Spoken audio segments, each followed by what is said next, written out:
Munson and the Geeza.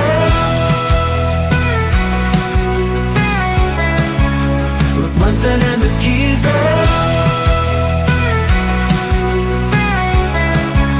Reporting from the scene, Munson and the Geeza. News in every ride.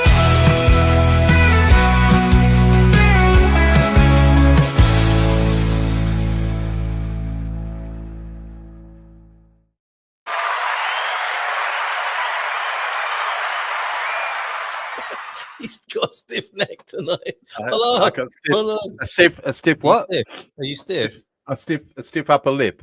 Yes, a stiff upper lip. Excitement generated by our appearances together on YouTube on a Monday, not a Tuesday, a week, no, a day early. Yeah, a day early. Some people, I do come early sometimes. It's I've heard that. You know, we got it's not a big. It's never been a problem for me. Yes. It's never been a problem for me. I just.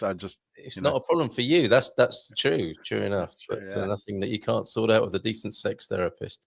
Yeah. How are you? Someone actually said to me something similar. We were in the showers after rugby, and they said to me, "God, you got a small willy," and I said, "It satisfies me. What's the problem?" Satisfies me. Nice. I like how you worked that in there. Yeah. Did he say that as well, or was it a women's rugby team? I don't. Do we need more context? And then I got chased out of the women's locker room. Oh, chased out. Sorry, did I ruin that for you? I beg your pardon. Right. Okay. Right. You see, now it wouldn't be a problem. You could do it now, couldn't you?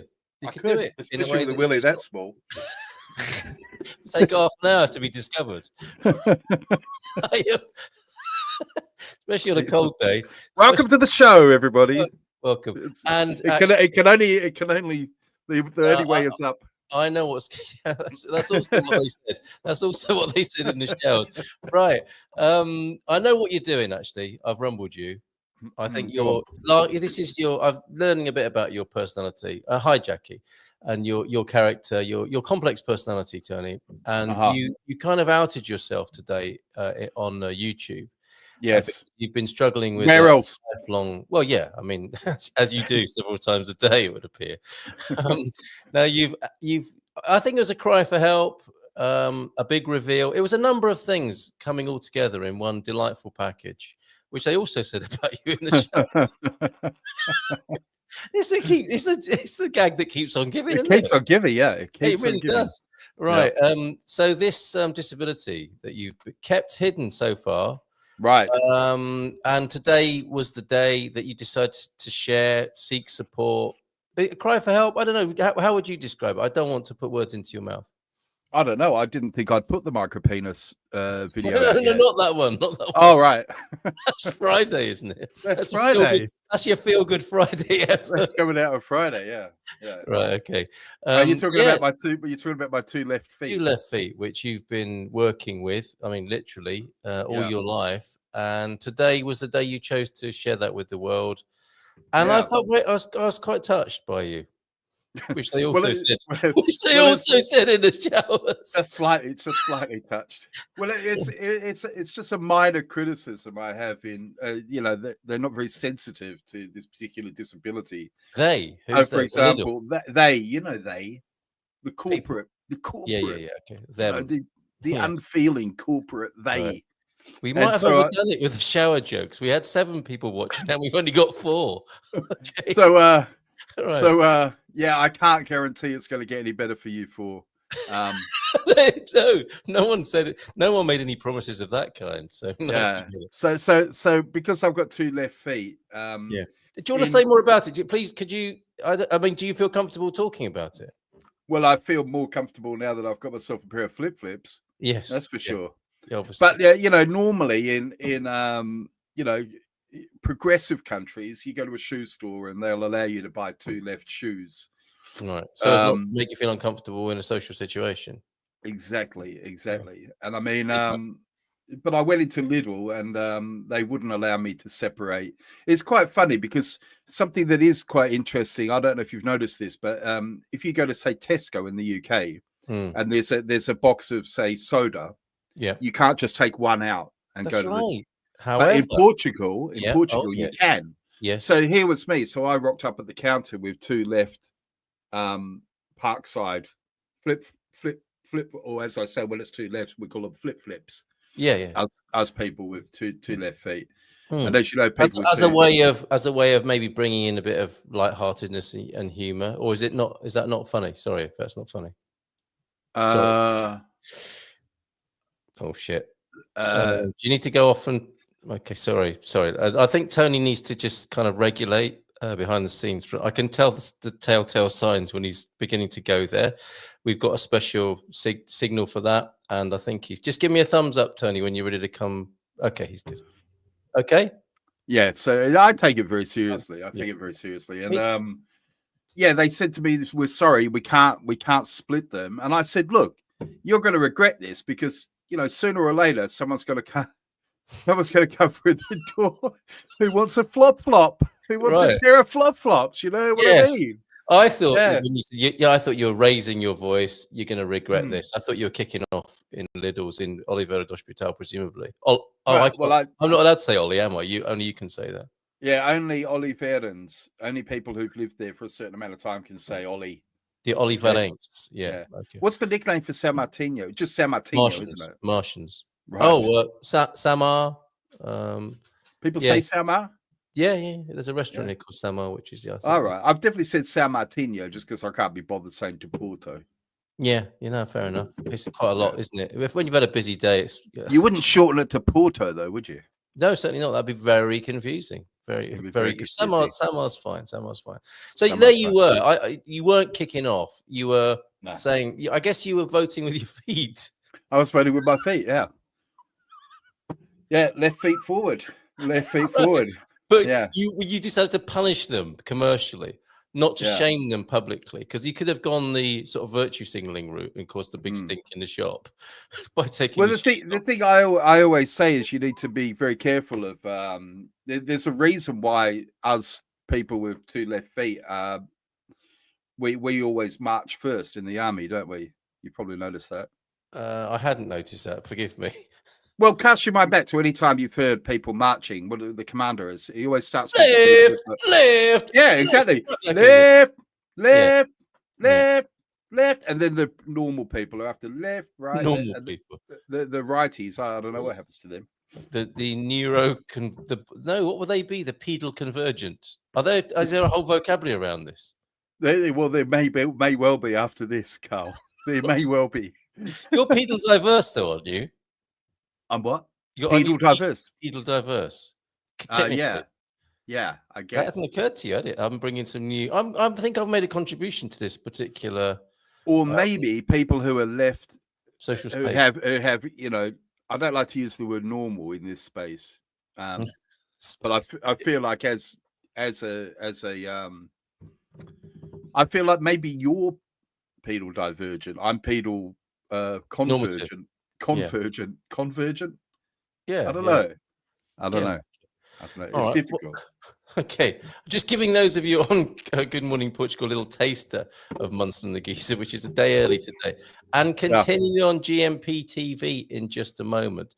It's not regular Good Morning Portugal programming, but just to alert you to the fact that we are broadcasting this evening, and here not only to help Tony through this issue that he's felt comfortable sharing on his YouTube channel today, the Portuguesa, of course, but any other issues that have wound you right up in the last week? What's got on your go?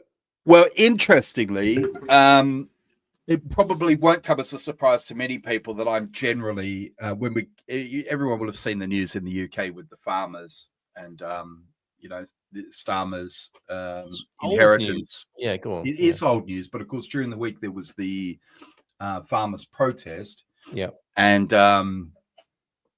Jeremy Clarkson sort of led. If anyone who doesn't know who Jeremy Clarkson is, he's very famous. I mean, everyone's he's like the head of Top Gear. Yeah, I think he's pretty known around the world. But of course, in the last few years, he's taken to farming, and he's had quite a popular show on Prime TV. I've watched it anyway. I quite like it, called Clarkson's Farm. Yeah, and he's become a bit of an advocate for farmers in the UK. And what was interesting for me is that, generally speaking, I've come down on the side of the farmers in this. Generally speaking, I'm against tax generally, but inheritance tax I don't really like. Although I do have some other views on money, which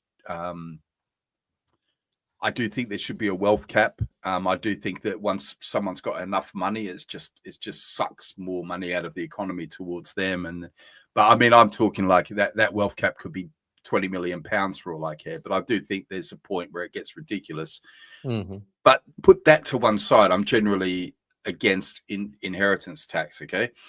And because you've already paid tax on it. That's what you said. You've already paid tax on it. We've already paid tax on it. And then also, I think what was I going to say with the anyway, it doesn't matter. That's generally my position.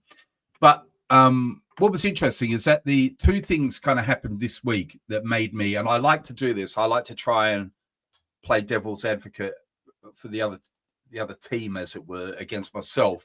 So they said that in the changing room as well. No, so I could check my own thinking. Do you know what I mean? Though? No, I do. I understand your intellectual rigor.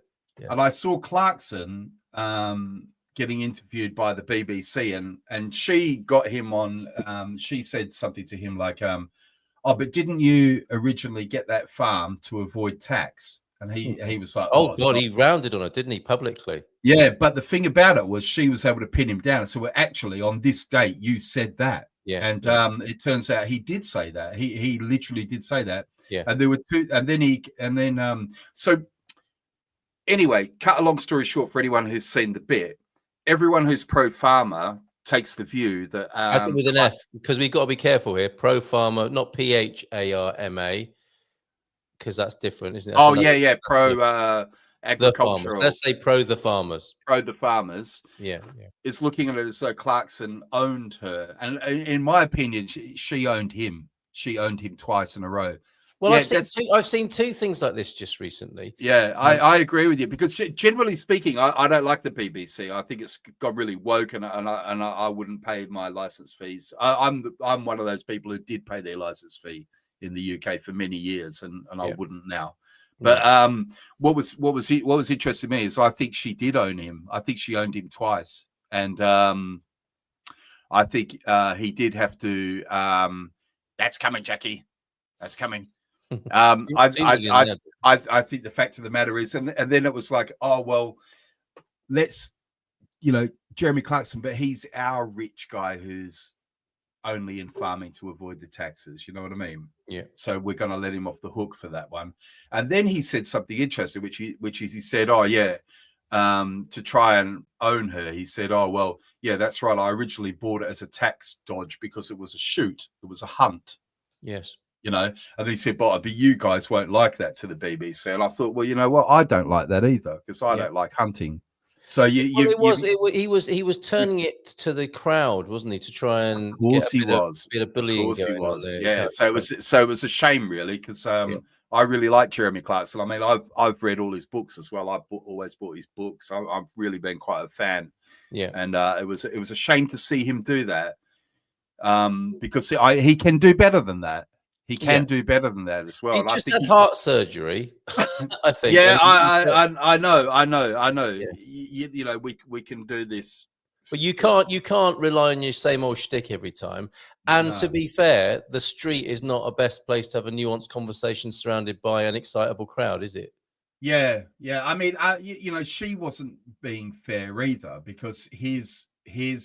But she knew he wouldn't be able to resist, because well, I mean, she's committed a kind of a logical fallacy as well, right? Because even if he did buy his land as a tax dodge, it doesn't take away from the truth of what he's saying. Does that make sense?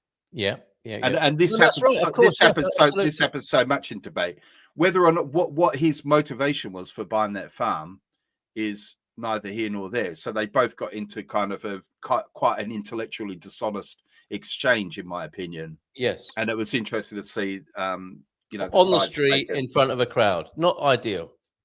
But then it gets worse. So I was watching James O'Brien, and I do that. Oh, yeah, gets worse. So you guys don't have to, okay? I do that. Thank you guys don't have to. I think you've probably put in the hours this week. Is it my turn next week?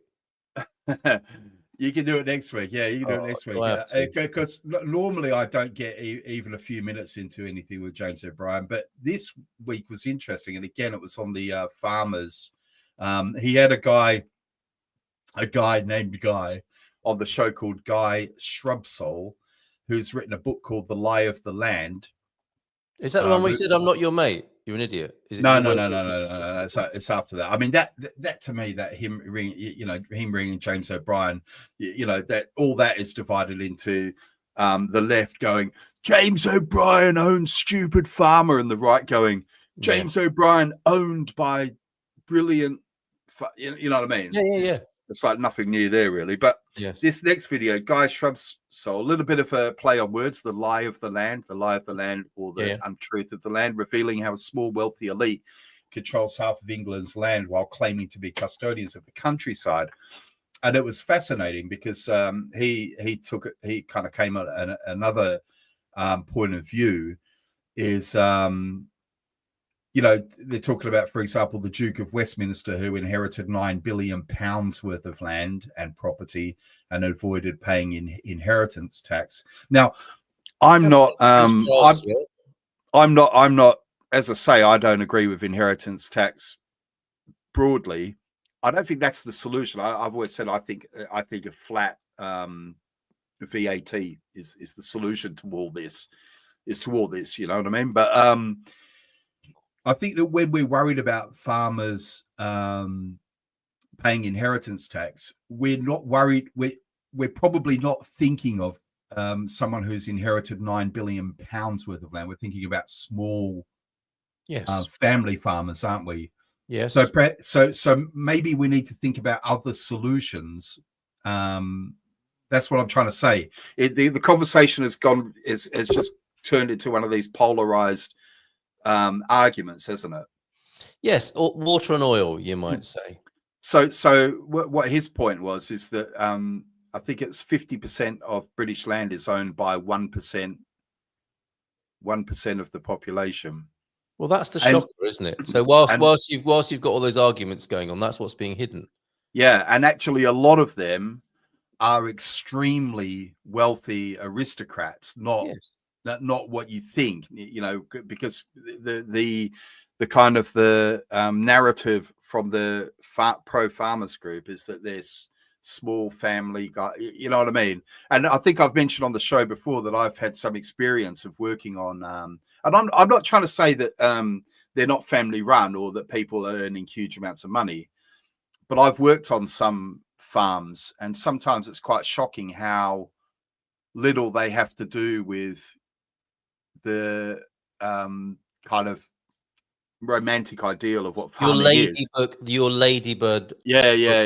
Of what it's very, very industrial.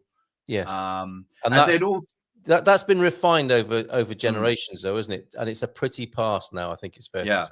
And again, when we talk about, like, you've run businesses, Carl. We've all run businesses. Okay, still do, mate. Yeah, and we do what we do to,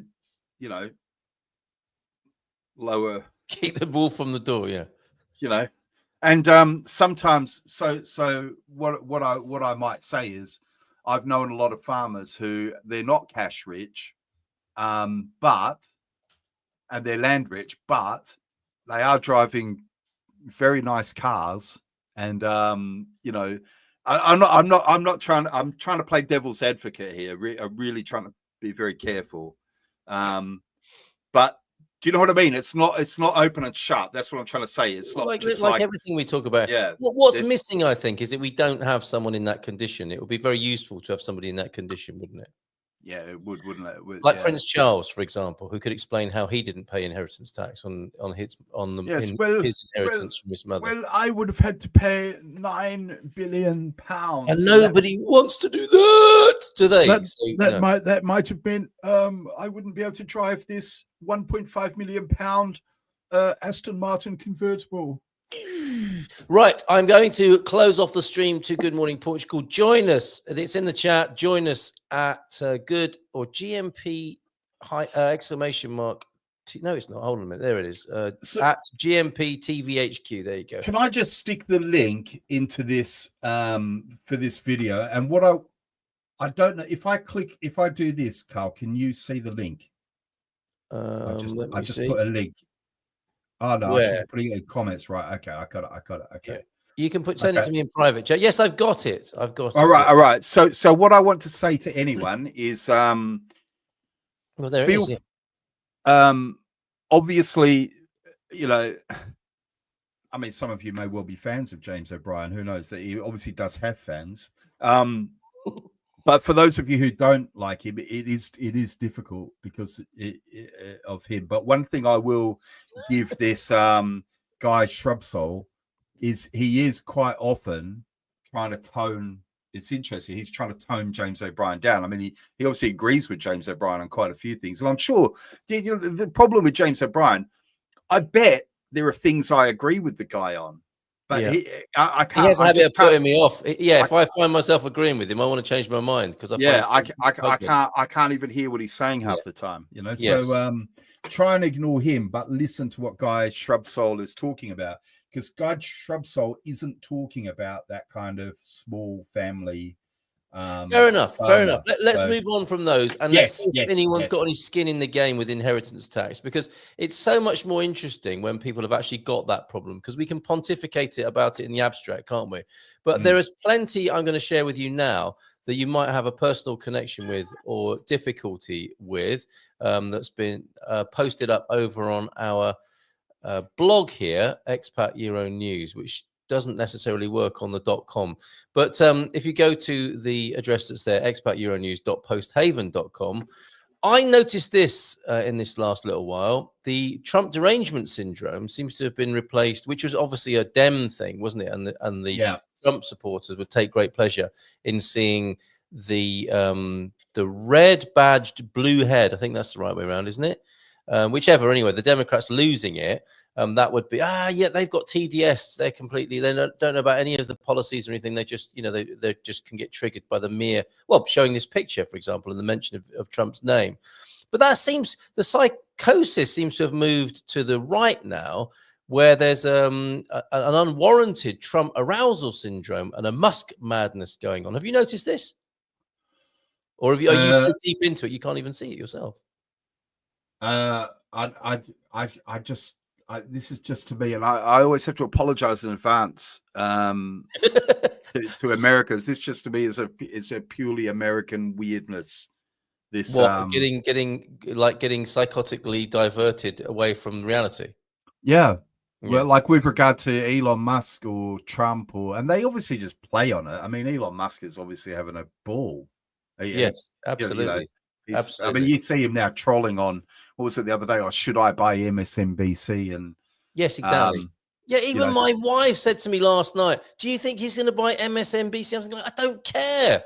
No. God Almighty, how is it we've got involved in this? Yeah. Anyway, there he is. He's also called the First Lady, which I think is fun. Yeah, but for the record, I don't think he should buy MSNBC if it comes down to it. Waste of money. Well, it's not even just that. It's just even if you hate MSNBC, you need it somehow. Maybe, I don't know. It's so confusing because I do think they also lie quite a lot, but I don't necessarily think that, you know, Elon Musk is an avatar of honesty either. You know, we've seen him behave like a real baby, not just recently. I know, 15-year-old all the time. I know you called him a baby the other day, but you remember that thing with him. When he wanted to save the kids trapped in that tunnel, and then he randomly called one of them a pedo or something. You know what I mean? I mean, this is not the behavior of a serious person. That's how I see it. But I guess if he's on your side, you don't really care, do you? Let's have a look at this then. This is one of his parody tweets, i.e., not one of his tweets, but a parody account. And I mean, these two. There was another. I don't know if I think I sent it to you, didn't I? Trump goes to toilet so he can be alone and away from Elon Musk. Yeah. Just have a look at that. Yeah. Good morning, X. President Trump and I are having coffee here at Mar-a-Lago on a beautiful Saturday morning. So you were talking of tax before.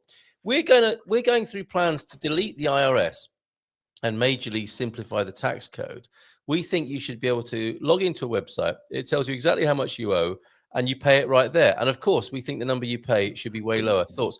That strikes me as a progressive, in a good way, Yeah. tax system where you can Yeah. pay in real time. Like you earn money, and you should be able to work out and pay. I mean, actually, I think you can do that with the Portuguese system, funnily enough. Yeah. But Yeah. it's not geared up to do it really in that. When I lived in Sweden, this is before you could do things online. Yeah. But I had a company in Sweden, and it was one form. It was one form. Yeah, everything was so simple. And I mean, you pay a lot of tax in Sweden, but it was so they don't mind if some people kind of blur the edges a bit. There's still money sloshing in. Well, it was just very simple. It was like, how much did you earn? Yeah. How much net? Yeah. Subtract this is how much you pay. It was very much just a few lines, you know. Yes. And it was extremely simple and easy, and like a one-stop thing. You just went into the office, and so it can be, can't it? But yeah, and you know, it was like two old women. I mean, to be fair, I was a lot younger then. They might have been. They were only 40, Tony. Yeah, but you know what I mean. It wasn't intimidating or anything. They weren't like behind glass or behind, you know. It was very just normal and calm, and like going to IKEA probably. Right, whilst listening to ABBA, no doubt. If Musk is watching and looking for a good investment, a narrowboat is the way to go. I see what she did there. Fully off-grid and available at double the advertised price for Elon. He was looking into Portugal as well, apparently, says Freedom, with or without a sinking. Yeah, there's a great joke in here somewhere, Jackie. Let him buy your narrowboat and let him sink in that narrowboat, maybe something along those lines. No, I don't wish him any harm, of course, but there is definitely a narrowboat and a sinking in joke to be made somewhere in there. Musk is an Asperger. I'm not sure if that's the right way to put it, but we get your gist. Maybe that explains it a thing or two. He's not an asparagus. Thank you very much. I think that's what you're saying there. In person, we're all over the place here, aren't we? The crypto. They're talking about playing bridge. Oh, Acol online. Bridge is a social game. It strikes me that if you play bridge online, something has gone terribly wrong in your life, right? I mean, isn't the whole point that you meet socially to play bridge? Yeah. Okay. Yeah. Do you play bridge? I used to at school. Can you imagine? Oh my God! After chess club. Yes, and before fencing. Yes. Before fencing. Fencing's cool now. Before being beaten up by the school next door, which was full of rapscallion rascals who laughed at us and threw our caps onto the railway line. But there you go. That's my cross to bear as a youngster.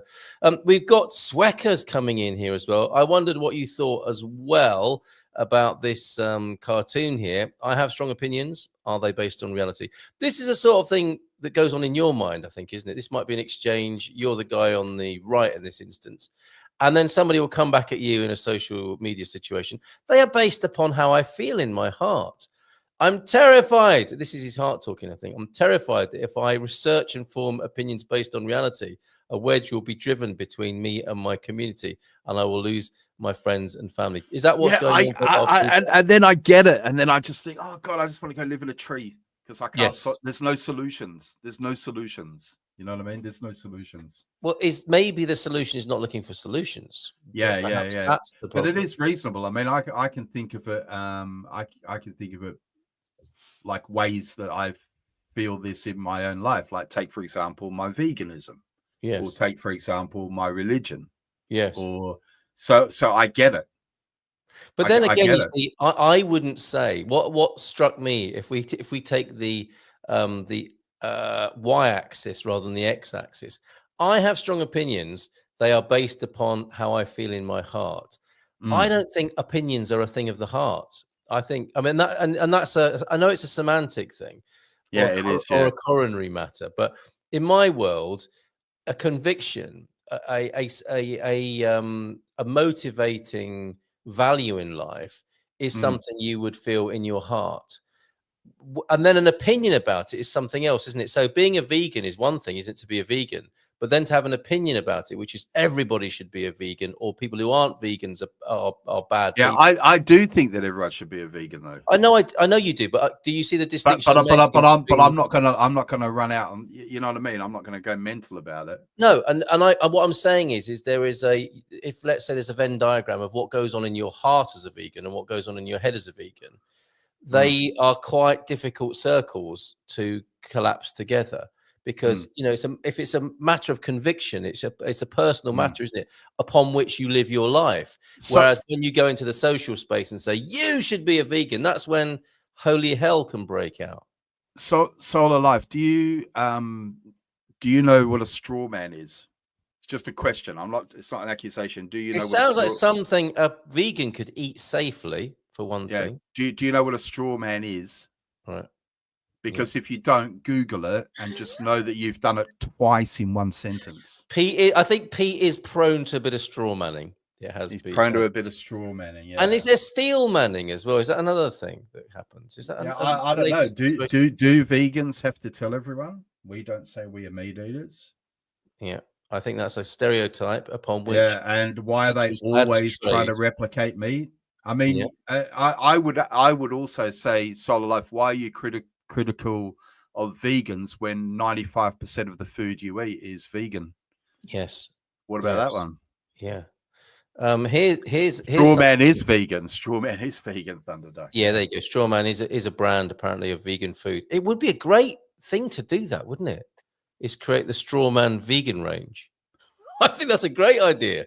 Yeah. Someone in Sweden. Well, there's this guy called Ed Winters on. If you really want to continue eating meat, don't Google Ed Winters and watch his videos where he just very calmly deconstructs all of the because whenever people I don't want to get into veganism too much, guys, so I'm just going to say something quickly and then drop it. Okay. Is that it's always the same. The arguments are all there's about 10 arguments that meat eaters use. They're always the same. Some of them I don't apply to me anyway,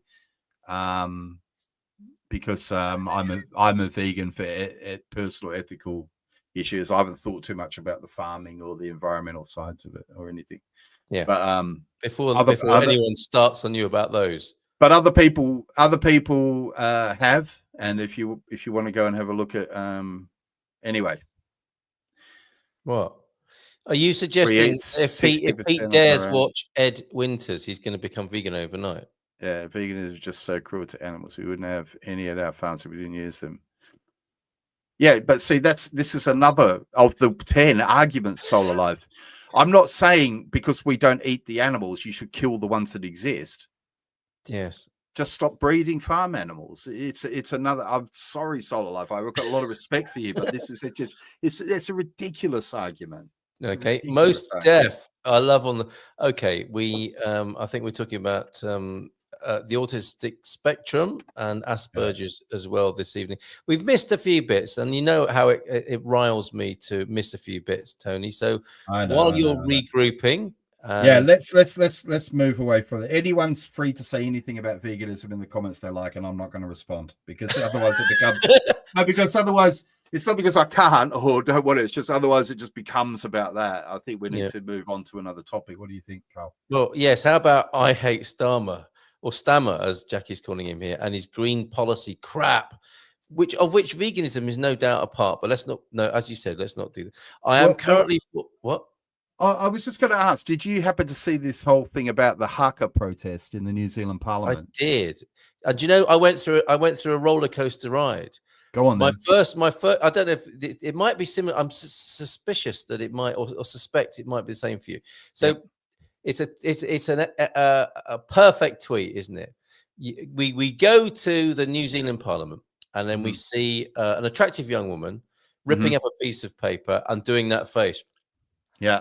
That strikes terror into rugby teams the world over, and she starts doing the haka, and the pale male and stale in the room are looking a bit awkward because we zoom in on them, don't we, to see exactly how awkward they're looking at this point.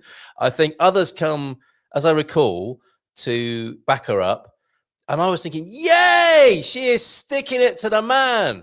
This is fantastic. I love this. I love it. I want to see the man being stuck to. And then towards the end of it, I'm thinking, oh, I don't know. This is not very parliamentary. This I did not a 180, but like my view went into a paper aeroplane twist of thinking this is great to thinking I don't really know what this achieves. This actually might be counterproductive. I don't know if that's the right way to behave in a parliamentary building. What about you? Same? I had similar views. Yeah. I'm less bothered. Thunderduck, that's a good one. Give him a drum roll for that one. By the way, I haven't even seen it. I'm a vegan and a cyclist. So there you go. But anyway, he said, I knew a cyclist who got locked out of his bank account because he couldn't identify a stop sign or traffic light in a capture. Way, okay, two of those. That is yeah. And they are worse than vegans. So there's that. That's that sorted out. That's one of the rare issues we've come to a conclusion on. That's amazing. Good work, T-Duck. Thank you. Generally speaking, I find the haka a little bit cringy, right? But that's neither here nor there. I just thought I'd say that for some reason. I don't know why. But what I understand about Maori culture is she has no business doing the haka anyway. It's definitely a man. She appropriated it. Yeah, it's definitely a man's thing. And there's definitely a lot of people who were doing the haka in that video who were whiter than me on a good day. But beside all that, what I just find interesting is whatever we think of Parliament, because I'm with you, part of me is like, well, let's go to Parliament and, shit on the floor or whatever. Don't be mentioning January the 6th again. Come on. Oh, that insurrection. No. Stop. Back up the truck. Okay. When we found out that the US can be overtaken in a game of capture the flag. But anyway, very nice. So there was that side, and then there's the other side. Shouldn't we all be calm? But anyway, going away from that, what interested me is the backstory.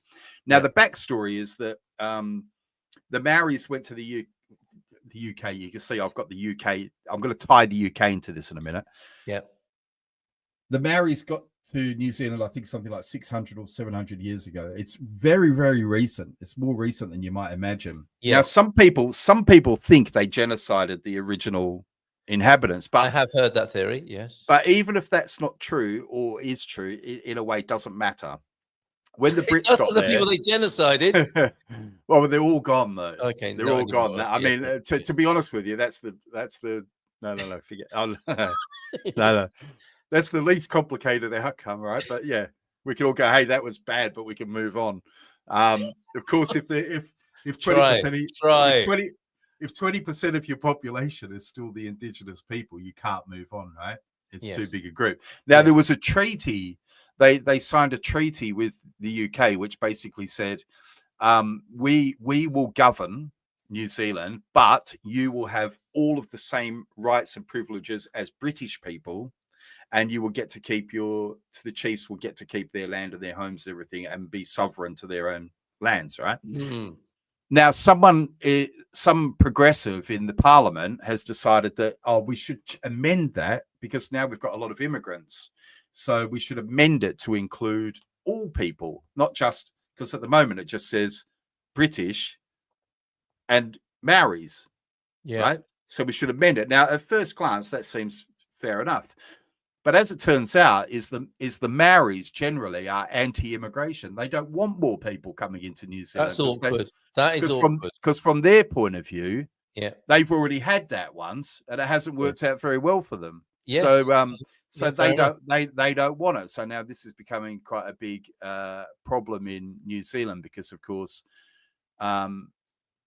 maybe the progressives who would normally be. It just reminded me of the situation in the UK a few years ago, which was where there was a school, I think in Leicester, that wanted to teach students about LGBTQ issues, Yes. and the Muslim parents objected and protested outside the school.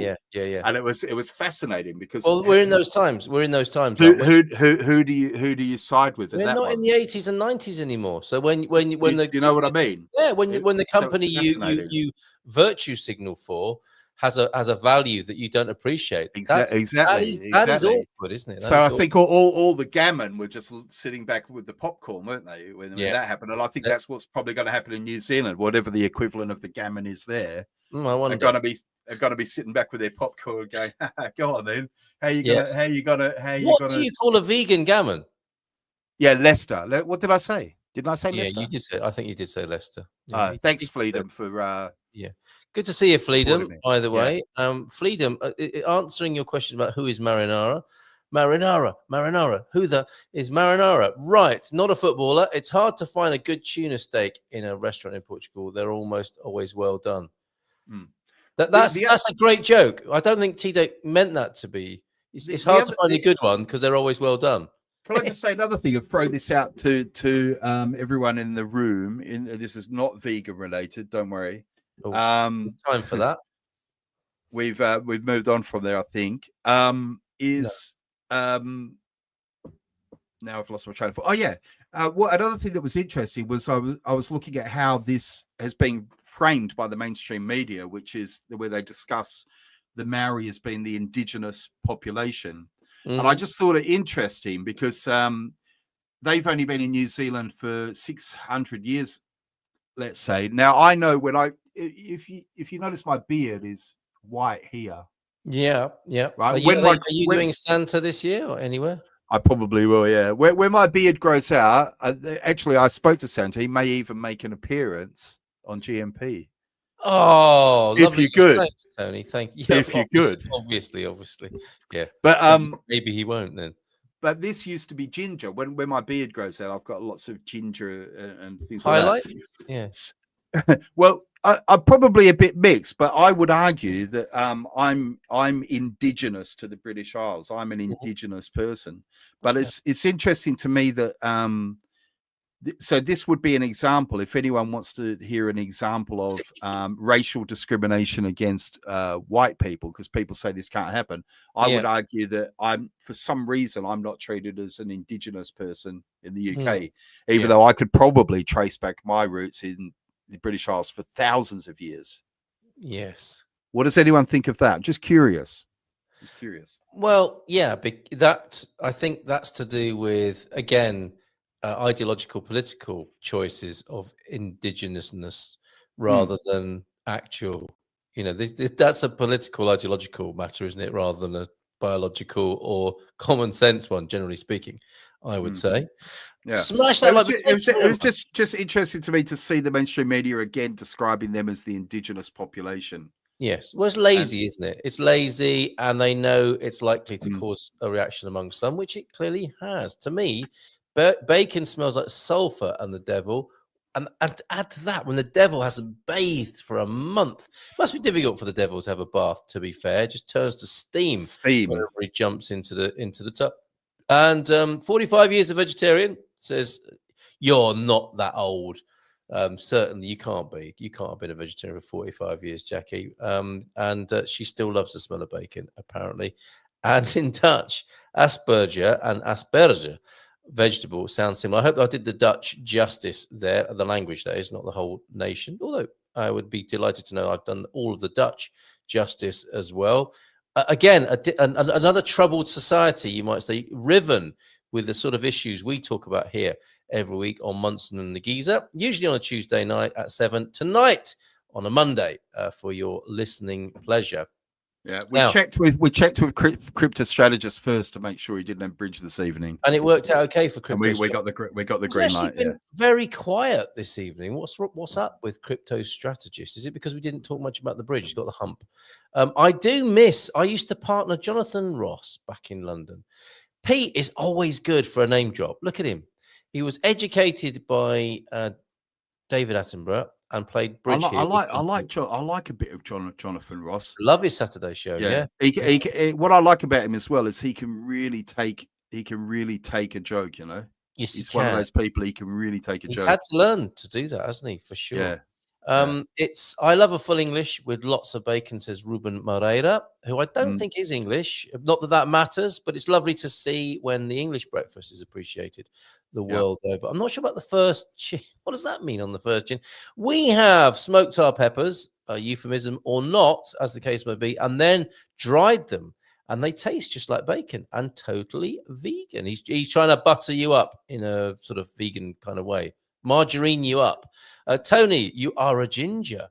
I'm not. It's really weird, but there's photos of me when I was little, like and apparently this in the shower. is now common. Are we back to the shower?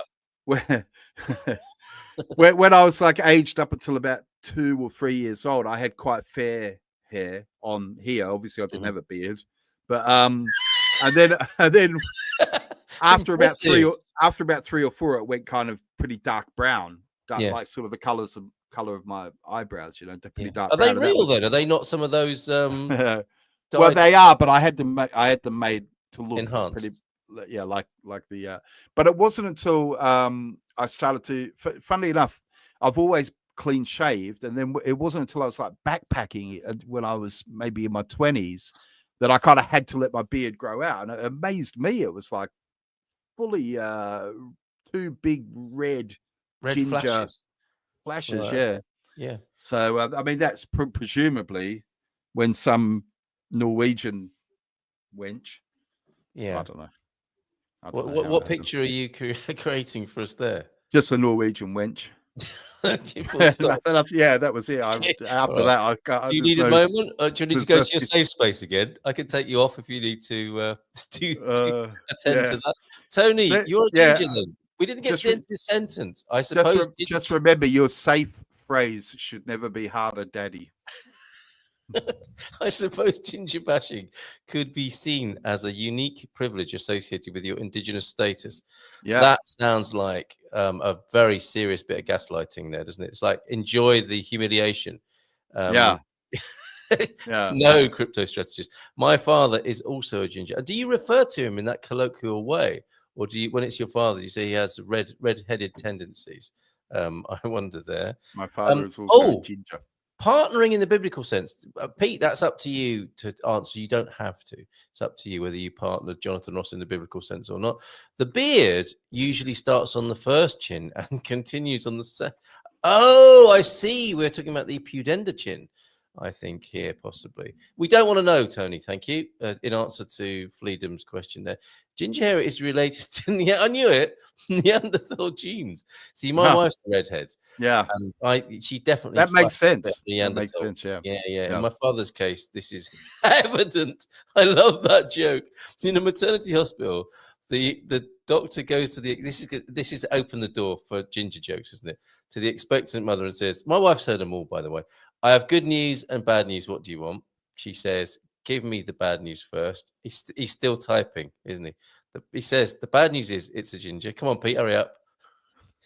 Oh, Pete, come on. Have you had too many gummies? Come on, get on. He's a bit slow tonight. Are them...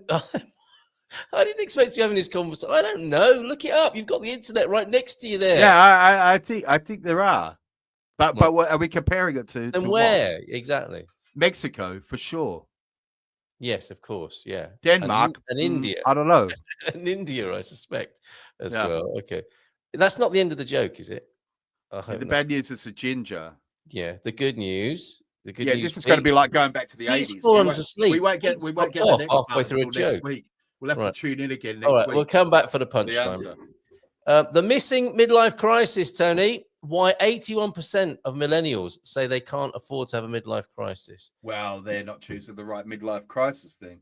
Well, I want to say in a kind of, woke bashing, snowflake bashing kind of way, pathetic. Yeah. I mean, the very idea of being able to afford a millennial midlife crisis tells you all you need to know, probably, doesn't it? It's like, oh, I'm planning it. You know what I mean? It's like midlife crisis is not planned. It causes havoc, and it's not planned, and it's going to wipe you out financially, emotionally, socially. It's got to be a complete car crash, metaphorically, if not actually sometimes as well. So what are they talking about? Has the world changed so much that they think you should plan one with a spreadsheet. Yeah. Well, it reminds me actually when I was in Hong Kong, and it was a very awkward thing because I didn't get the joke at the time, but for some reason, How long did it take? How long did that take? A long time. But I mean, I suppose I was in my sort of later 40s, 47 or something, and I just had this sudden urge, right? Because when I was a kid, I was into BMX. But I never had the Kuahara that I wanted, you know, and now I had the money, you know what I mean? So I went and bought this Kuahara BMX. And I made a point of going out on the mountain bike trails with them. People would always be like, what are you doing on that bike? And so I would say, oh, this is my midlife crisis. Yeah. And I just remember one day someone saying to me, well, at least it's not a Ferrari. And I just kind of lamely went, yeah, that makes sense. I didn't, it was only later on I thought, hey, he's making quite a funny joke. But anyway, yeah. But you get sometimes. Have you ever had that? Listen to this, right? many years ago, I was an estate agent. This is in my like mid to late 20s, and all the estate agents. See you later, Doug. Enjoy your marinara and homemade pasta. Thanks for being here. Have a great week going forward, Thunder Duck. Going forward, don't say that. We're not in a corporate meeting. Yeah, he's not going to go backwards, is he? It's because I'm back in my corporate days. Okay, so real estate. Yeah. This is everyone. Kitchen. This is the kitchen, Tony. Yeah, you know what I mean. We're all about what suits we're wearing and everything like that. You know, that was all. And there was this one guy because I worked in the Maidenhead branch, and there was another guy in the Wickham branch, and of course Maidenhead's posher than Wickham, and there's all that, right? Is it? But anyway, I was in the process of buying a house. I was looking for a house to buy, and there was one that I was interested in Wickham, Victorian semi. Who doesn't like? You know, and I swear, Rees-Mogg, you know, Rees-Mogg is always walking around with a Victorian semi, isn't he? A Victorian semi, yeah. My God, yes. And Chris, his name was, and he came and because it was early in the morning when we were doing it, because we were doing a bunch of viewings, and there was me, my girlfriend at the time, and her mum, not my mother-in-law. What do you call a girlfriend, mum, and something like that? Yeah, anyway. Mother-in-law to be.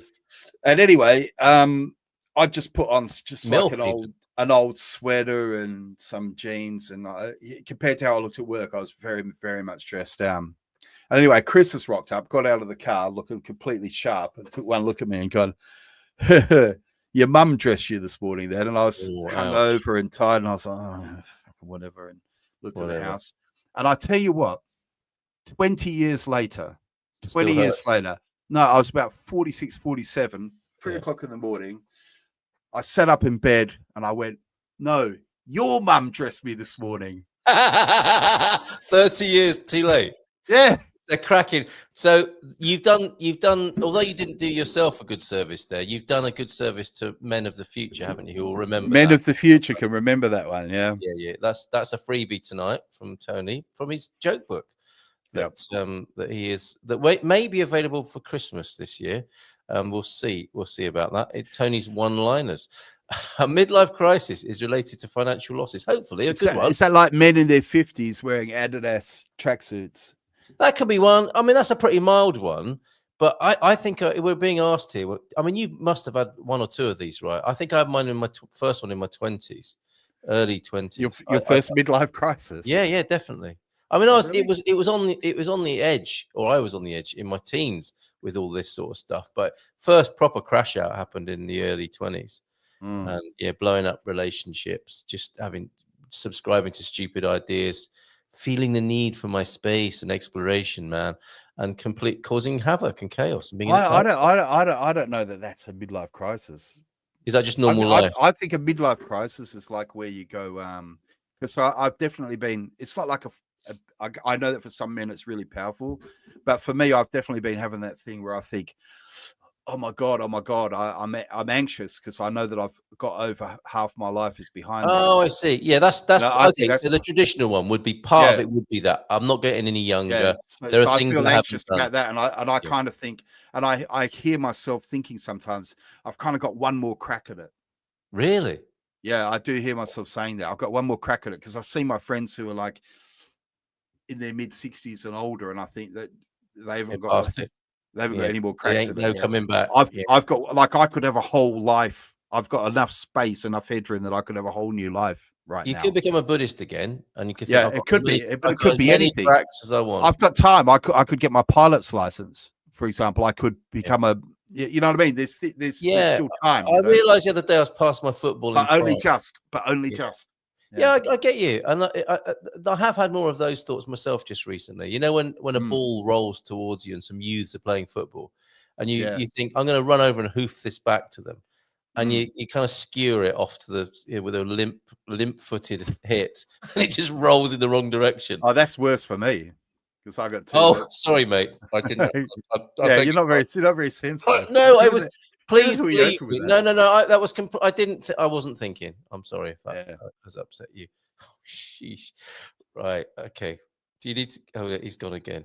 Give him a moment, and he'll be back in a moment. If you want to find out more, shouldn't be laughing. If you want to find out more, he's got a thumbs up. What was that? Harder, Daddy. No, wrong. He's all right now. Wrong room. Wrong room. So yes, it should be a good one. Should be related to financial losses. Crypto strategist. I thought it was related to getting divorced, wearing age inappropriate clothing. Yeah, I mean, how could those things not be related to financial losses? It's got to hurt a little bit in every department, I would have thought. Or, you know, have a good chat with the people involved, and they can help you through it. But I suppose part of it is the secrecy and the anxiety, isn't it? Panic attack. First around 30. Freedom, thank you for sharing that with us.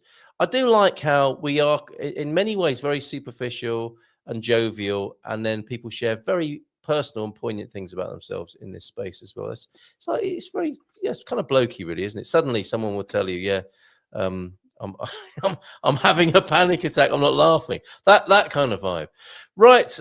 Anything else that's been on your mind, crossed your mind in this last little while, Tony? There is a world shortage of ADHD medication. I'm fed up. I think this lady is saying. Is that Angelina Jolie in her front room? I like those lights. I saw this. Frustrations grow as ADHD. Oh, Jesus, give me strength. What do you mean? Are you being a bit? Have you gone completely into judgment straight away reading that headline? I guess that's how they're designed.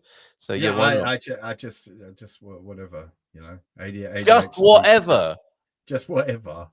ADHD. We're having a nuance. It's not black and white. We're having a nuanced conversation. Tony says, "Yeah, whatever." I really think governments should do more to address this problem of the ADHD drug shortage. Yeah, and personally, I really think it's very important that we understand what Angelina Jolie's position is. And so you'd like to talk. See, this is an interesting screenshot as well. She's not talking about you in the shower, clearly. No. From this picture, which is an enduring theme. She's just been fishing. Okay, yeah. All right. Yeah. And maybe didn't catch anything. That's the one that got away right there. Got frustrated, had an episode and out of medication. It's an understandable situation that would lead to some frustration there. A piece of news I caught today that might be interesting is apparently Russia has caught a UK citizen fighting on the front line of Ukraine. Yeah. And I just wanted to ask, well, embarrassing. Yeah. So I mean, apparently he's part of this kind of dad's army who've gone there on their own volition. He's not like officially there, apparently. He's a whatchamacallit, a mercenary. Oh, 1 foot in front of the other, babe. Yeah, you know that Soldier of Fortune. Remember that one? No. Might have been. I don't know what to say because you're talking about feet again, and I don't want to put my foot. Put your foot in it. My God, where's it going to stop? Is it going to stop, Munson? I'm sorry. I'm trying to toe the line here. Oh shit! You what? Have you no soul? You heel. Sock it to me. I deserve it. Right, Tony. Where were we? What were you talking about then? Oh, about the Russian forces. But what it made me think of, because I thought, because apparently he's been on YouTube and he's saying, "Oh, this was such a stupid idea," you know. And I was thinking about him in the meat grinder there, and I was thinking, because I've lost a lot of subscribers on my channel because I'm broadly speaking, I think I'm not on Russia's side, but I think this just has to stop. I think it just has to stop. And you know, like for example, I had a bit of a debate with someone on my channel the other day because I said, you know, people have been giving examples. Or how would you like it if France came over and took Kent? You know, and I'm like, oh yeah, because Kent is full of French speaking people, and you know, up until it's 5 not full of minutes minerals. ago, Kent is not full of minerals. but Is do it? you know what I mean? Up until 5 minutes ago, yes, Kent, the UK wasn't part of France, and it's not full of people who actually would like to be governed by. Yeah, you know what I mean? I don't think it's not black and white. It's not black and white, as we say, right? Yes. And then also what I say to people is, as soon as they talk about Kent, they prove to me they don't know the geography of Ukraine. Because if you look at a map of Ukraine and you look at the Donbass and Crimea, I mean, they are specks. They are specks of land in the frankly massive country that Ukraine is. Do you know what I mean? Yeah. I do think it's for the Ukrainians to decide if they want to fight, possibly. Either way, But the thing is, there's so many sides to this. Again, in the UK, the government is doing this cash grab from farmers. And then they're also letting the pension. Let's see how I go into this kind of Daily Mail, mate. Cash grab from farmers. They're letting the pensioners die of cold. But then they're still sending billions to Ukraine. And the thing is, this is what I want to ask you guys, right? Do you believe these two things can be true? Ukraine can win the war against Russia by us sending them money and ammunition and things like that. But if Ukraine loses, this Russia that could be beaten by just Ukraine will then be able to attack the whole of NATO. These two things can't be true, right? They're either Russia must be too weak to attack all of NATO because it could be beaten by Ukraine, or any minute now Ukraine is going to be destroyed anyway. In that case, what's the point? So this is what I don't understand. And then people say, oh well, we could see. I would argue that what we're doing, if it is a proxy war and everyone can accept that, I would argue that what we're doing is immoral. Because in that sense, we're saying, because if your argument is, well, this is to defend NATO, well, I would say, okay, so for you, it's acceptable that we'll defend NATO by throwing young Ukrainian, well, even not so young now, Ukrainian men into a meat grinder to defend NATO, because that's what you're kind of saying, if that's what you believe. If you really believe that we're fighting Russia to defend NATO, then arguably we should be sending our own sons and daughters. Yes. Well, as ever, it's one thing, isn't it? Politicians don't tend to send their own children into war. And if they do, it's in a very ceremonial way, isn't it? To rouse the troops and for a bit of PR and propaganda. And that's what's happening with many armchair commentators as well, isn't it? Who've got a strong view on it, but wouldn't want their own children to be in that situation. As ever, I think, Tony. That's what's that economist guy that you put me onto, Rory? Oh, who's that? Rory Sutherland. Is it Rory Sutherland? Oh yeah, that's right. Yeah, I watched a video from him today. I should have shared it with you. The Jaguar advert. Everybody saw the. Oh, what's he thought? What's it? What? I'd love to hear his view on it. Fantastic. It's the third time this week that I've had my mind changed. Yes, we love those moments, don't we? And I love it. That, you know, so obviously I spoke earlier. There was the haka, then there was the farmers. So I've had my mind maybe not changed, but opened on a few things. Yeah. And Sutherland was like, well, you know, the first thing he said that was quite interesting is he said, look, the first thing you got to do when you're selling cars is don't listen to car people, because car people haven't got the same motivations or interests as normal people. So he said, for example, he gave a very good example, and I've often thought about this myself. Do you remember when we were young, having alloy wheels on a car was like an option? I do, yeah. And you can even pay aftermarket. And he was saying the problem now is everybody expects this. And I have it with my car. When I have to replace the tires, it costs me €400, even for cheap tires, because it's got 17-inch. I think there's 17-inch wheels or something. And it's ridiculous. You know, his point was, they make the ride more uncomfortable. They make the car lower, which, you know, my car, I do scrape speed humps and things like that. And the only place it would really give me any benefit is on the Nürburgring. Do you know what I mean? Mm-hmm. What? And of course, you lose value because they get scratched. So he was talking about this problem is people are listening to car people, but he said that, you know, Jaguar is having to stop selling cars to people who are all about to die. Is having to rebrand. Yes. And he mentioned that, and another thing he mentioned was, as an advertising guy, he remembers, but a lot of people don't remember, that most of the quotes in the advert that people are taking the piss out of are actually the historical the original Jaguar quotes. But it's like you said, you know, Ukraine being a proxy war, that's a proxy advert, isn't it? That is a way of people being able to project all of their frustrations into one tiny little package in a way that presumably the advertising agency and the brand themselves weren't entirely expecting. But that's what's going on, isn't it? I mean, you know, do you want to buy a Jaguar or not? And has this helped or not? Most people are not even in that. Well, this is the other thing he said. He said it's a little bit like the problem of the Church of England, which is that, you know, in England, there's, you know, 3/4 of the population want to keep the church, but like only 4 people go every Sunday. Yes. And he was saying this is the problem with Jaguar is, and I noted this myself because I jumped on the bandwagon and made a video about it. Yeah. You know, I've never bought one, and I told a bit of a porky pie, to be honest, in my video. You didn't? Yeah, I said, yeah, maybe I'd like to buy one day. And in my head, I'm thinking, no, I'd never buy one of those unreliable bloody things, you know. And I'd love to see I never liked I thought the E-Type looked ridiculous. Did you? Yeah, I didn't like it. Wow. I liked Alpha Dailies. I liked the Sovereigns and those. Yeah, the Sweeney had a nice Jag, didn't they? But you'd never buy one. You'd never buy one because it's so unreliable. Well, and seem to always have been, and it's only got worse. But anyway, well done, that advertising team. Interesting times for Jaguar. Who'd want to be in the car industry anyway?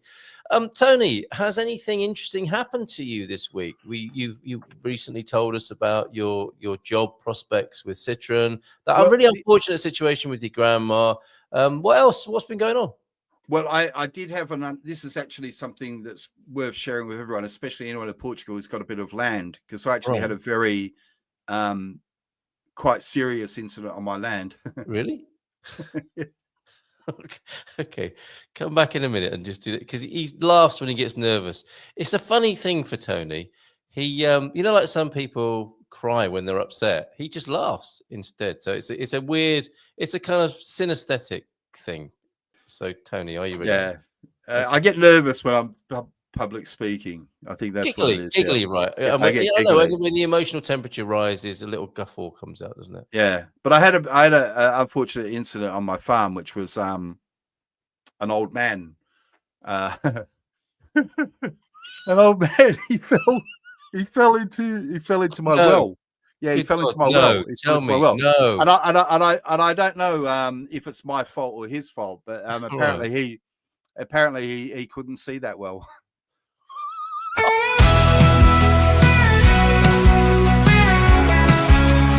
Munson and the Geeza.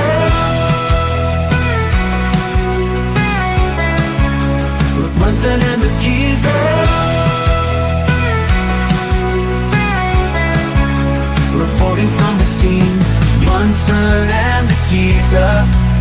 News in every ride.